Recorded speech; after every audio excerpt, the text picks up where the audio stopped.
ഇന്നും യേശുവിനോടുകൂടി യാത്ര തുടരാമെന്ന ഈ ശുശ്രൂഷയിലേക്ക് താങ്കളെ സ്വാഗതം ചെയ്യുകയും കർത്താവായ യേശു ക്രിസ്തുവിൻ്റെ നിസ്തുല നാമത്തിൽ വന്ദനം പറയുകയും ചെയ്യുന്നു.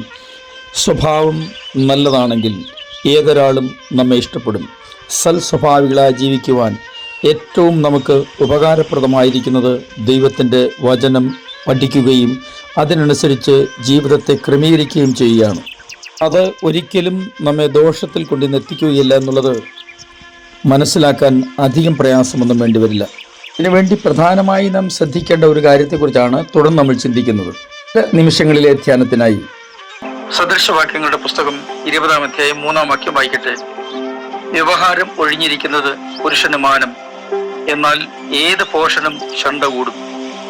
ഏതൊരു മനുഷ്യന്റെയും അനുദിന ജീവിതത്തിൽ ഉപകാരപ്രദവും സ്വഭാവരൂപീകരണത്തിന് ഏറ്റവും അത്യന്താപേക്ഷിതമായിട്ടുള്ള ഒരു പുസ്തകമാണ് സദൃശവാക്യങ്ങളുടെ പുസ്തകം. ഈ വാക്യത്തിൽ വ്യവഹാരം ഒഴിഞ്ഞിരിക്കുന്നത് പുരുഷന് മാനം എന്നാണല്ലോ എഴുതിയിരിക്കുന്നത്. അപ്പോൾ സ്ത്രീകൾക്ക് ഇതിനകത്ത് പങ്കില്ല എന്ന് തോന്നിപ്പോകും.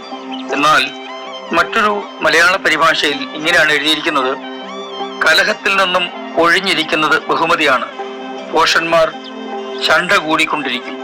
കലഹത്തിൽ നിന്നും ഒഴിഞ്ഞിരിക്കുന്നത് പുരുഷനെന്നോ സ്ത്രീയെന്നോ പറയാതെ ബഹുമതിയാണ് എന്ന് മാത്രമാണ് പറഞ്ഞിരിക്കുന്നത്. അപ്പോൾ ഈ വാക്യം രണ്ടു കൂട്ടർക്കും ഒരുപോലെ പ്രയോജനപ്രദമാണ്. വഴക്ക് ഒഴിവാക്കാൻ അല്ലെങ്കിൽ ദേഷ്യം, കോപമൊക്കെ ഒഴിവാക്കാൻ ഒരു മാർഗം ഒരിക്കൽ ഒരാൾ ഇങ്ങനെ പറഞ്ഞു. ഓസ്ട്രേലിയയിൽ ഒരിക്കൽ ഒരാളുടെ കാറ് കാണാതെ പോയി. പക്ഷേ കാറ് കാണാതെ പോയതിന്റെ കാരണം തനിക്ക് തന്നെ മനസ്സിലായി. അതെന്തെന്നോ, പാർക്ക് ചെയ്യാൻ പാടില്ലാത്ത ഇടത്തായിരുന്നു അദ്ദേഹം തലേ ദിവസം കാർ പാർക്ക് ചെയ്തിരുന്നത്.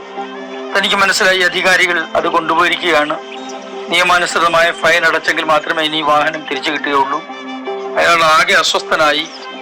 കാർ തിരികെ ലഭിക്കേണ്ട സെക്ഷനിൽ ആ ഓഫീസറോട് ദേഷ്യപ്പെട്ടിട്ടൊന്നും ഒരു കാര്യമില്ലല്ലോ എന്നൊക്കെ താൻ സ്വയം തീരുമാനിച്ചു, ചിന്തിച്ചു. തന്റെ ഉള്ളിൽ കോപവും ദേഷ്യവും ഒക്കെ ഉണ്ട്, എങ്കിലും താൻ ഇങ്ങനെ സ്വയം തീരുമാനിച്ചു, അങ്ങനെ കോപിച്ചിട്ട് കാര്യമൊന്നുമില്ലല്ലോ എന്ന്.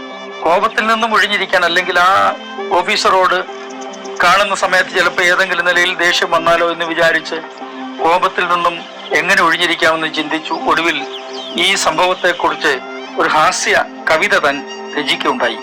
കാർ തിരികെ വാങ്ങുന്നതിന് മുമ്പ് തന്നെ ഈ കവിത മറ്റു ചിലരെ കാണിച്ചു, തന്റെ സുഹൃത്തുക്കൾ ഉൾപ്പെടെ. അവർക്കെല്ലാം വളരെ അത്ഭുതമായി, നല്ല അഭിപ്രായമായിരുന്നു അതേക്കുറിച്ച്. അതുകൊണ്ട് എന്ത് സംഭവിച്ചു? ഈ കവിത തന്റെ മനസ്സിൽ കിടന്നു. കാറ് തിരികെ വാങ്ങാൻ അവിടെ ചെന്നപ്പോൾ വളരെ സൗമ്യതയോടെ കാര്യങ്ങൾ കൈകാര്യം ചെയ്യുവാൻ തനിക്ക് കഴിഞ്ഞു.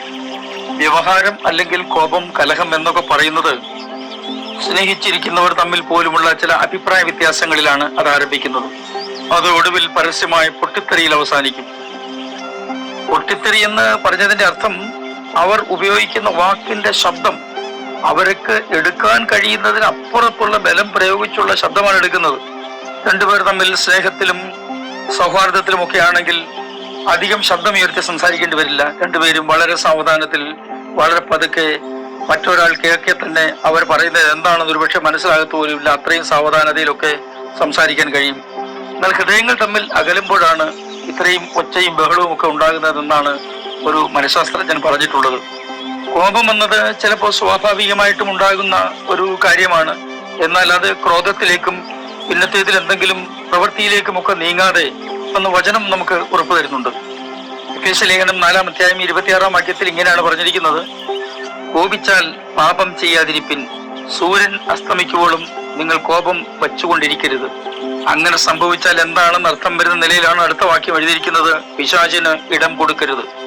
നമ്മയൊക്കെ ഏതെങ്കിലും നിലയിൽ അസ്വസ്ഥരാക്കുന്ന ആളുകളോട് കടുത്ത പ്രവൃത്തികൾ ചെയ്യുന്നതിനോ കഠിന വാക്കുകൾ ഉപയോഗിക്കുന്നതിനോ ഒക്കെ പ്രേരിപ്പിക്കുന്ന ഉഗ്രകോപത്തെ അതിജീവിക്കുവാൻ പരിശുദ്ധാത്മാവ് നമ്മെ സഹായിക്കും. ഏതെങ്കിലും നിലയിൽ പ്രകോപിതരാകേണ്ട സാഹചര്യം ഉണ്ടാകുമ്പോൾ നമുക്ക് പിന്തുടരുവാൻ ഒരു മാതൃകയുണ്ട്. വിശുദ്ധ പത്രോസിന്റെ 1-ാമത്തെ ലേഖനം 2-ാം അധ്യായം 23-ാം വാക്യം: തന്നെ ശകാരിച്ചിട്ട് പകരം ശകാരിക്കാതെയും കഷ്ടമനുഭവിച്ചിട്ട് ഭീഷണം പറയാതെയും ന്യായമായി വിധിക്കുന്നവെങ്കിൽ കാര്യം അരമേൽപ്പിക്കുക അത്രയേ ചെയ്തത്. ഇതാരെക്കുറിച്ചാണ് പറഞ്ഞിരിക്കുന്നതെന്ന് പ്രത്യേകിച്ച് എടുത്തു പറയേണ്ട കാര്യമില്ല, നമ്മുടെ വാഴ്ത്തപ്പെട്ട കർത്താവിനെ കുറിച്ച് തന്നെ. ഈ വാക്യവും മറ്റൊരു പരിഭാഷയിൽ കുറെ കൂടെ ലളിതമാണ്, വ്യക്തമാണ്. അത് ഞാൻ ഒന്ന് വായിച്ചു കേൾപ്പിക്കാം. നിന്ദിക്കപ്പെട്ടപ്പോൾ അവൻ പകരം നിന്ദിച്ചില്ല, പീഡനമേറ്റപ്പോൾ അവൻ ഭീഷണിപ്പെടുത്തിയില്ല. പിന്നെയോ നീതിയോടെ വിധിക്കുന്നവന് തന്നെ തന്നെ അരമേൽപ്പിക്കുക അത്രയേ ചെയ്തത്. പല നിലകളിലാണ് നിന്ന് അനുഭവിക്കുന്നത് മനുഷ്യൻ. പലരും ഉപയോഗശൂന്യമായ വസ്തുക്കളെ പോലെയാണ് പലരെയും കാണുന്നത്. നമ്മുടെ വീടുകളിലൊക്കെ പണ്ട് ഫിലമെന്റ് ഉള്ള ബൾബുകളായിരുന്നു ഉണ്ടായിരുന്നത്. ഇപ്പോൾ ഗ്രാമപ്രദേശങ്ങളിൽ പോലും അത് കാണാനില്ല.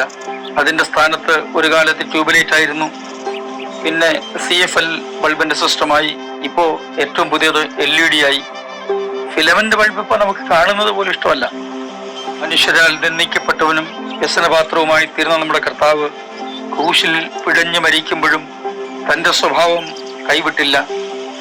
തന്നെ പിതാവിന്റെ കരങ്ങളിൽ ഭരമേൽപ്പിക്കുകയാണ് ചെയ്തത്.